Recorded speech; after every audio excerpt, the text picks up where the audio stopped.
about Mr. Noble. You know, I don't have to say a lot about it because all of you in here, I'm sure, know Mr. Noble. Let's just give him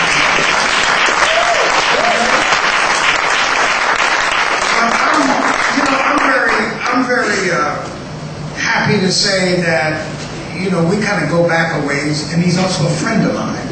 I don't think there's 2 weeks that pass that he and I are not talking. Most of the time, it's maybe every week. Because we're discussing issues and things that need to happen and that we're both concerned about. And we are concerned about what is going on in this country with black people and what we need to be about as black people.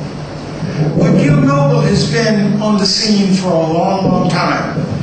I mean, I first met Gil Noble, he doesn't remember, perhaps back in somewhere.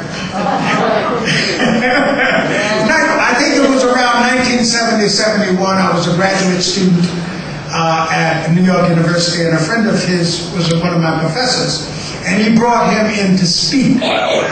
And, you know, that's when we first met, and then over the years it's happened. But Gil has served us well, you know, for many, many years, from about 1968 on, because this is now one of the few, if not the only places on television that we can go and learn what is happening in our community day in and day out. And of course, they keep messing with him. He is not able to give us much time as we'd like to have. But he keeps pushing and he keeps pushing to bring us what he can, but there's only one of it.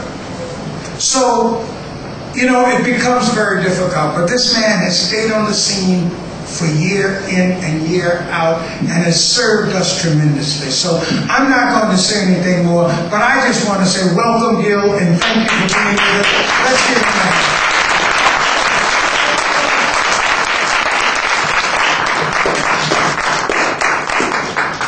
Don't give me too much sugar, I'm a diabetic. It's a privilege to be a part of this continuing series of lectures and presentations that Brother Edie has been making. I find them highly nutritious, and it springs out of a condition that really exemplifies our overall predicament here in this country. And that is that this is a black man who decided that he was going to use his skills to try to generate funding that would work to our benefit.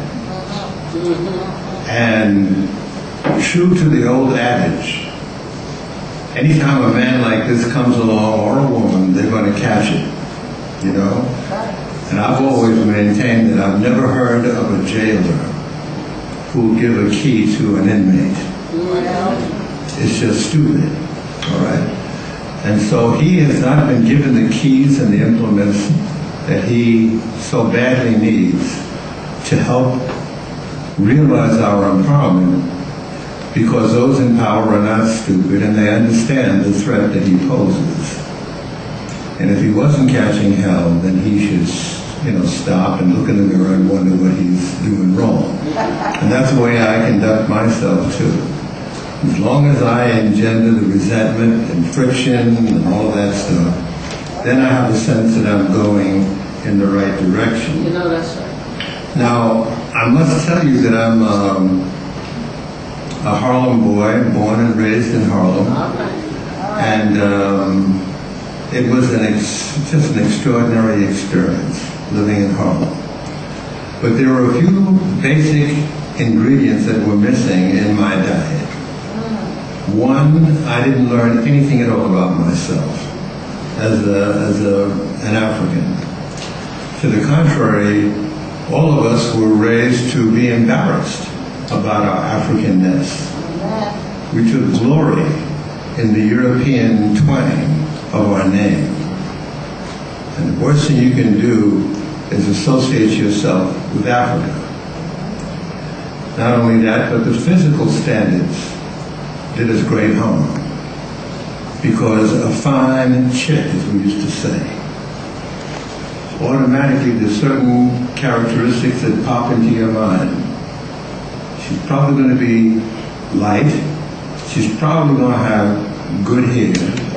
She's probably going to have pretty eyes and thin lips. The very antithesis of what we were. We were taught to love. And so we had a mindset that was just excruciating to our self-awareness. In all of my public school and high school and college environments, I never learned anything about